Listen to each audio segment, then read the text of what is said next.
Ne istersin? Allah varsa bir jack'tan yersin. Yok, kullanmıyoruz. Sonra onları sikeyim. Aa bak burada. Oğlum ışık tutma adamı, sinirlenecek, tutma ışık. Oğlum bak vuracak, bize vuruyordu normalde. Aman aman.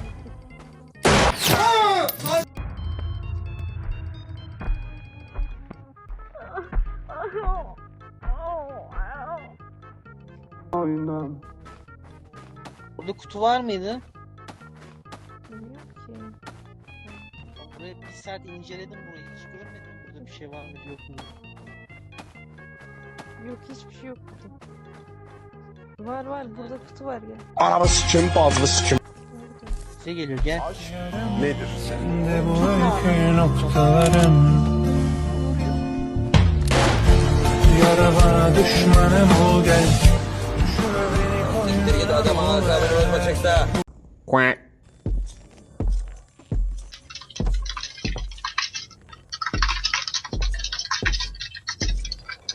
Gel çıkma. Quack.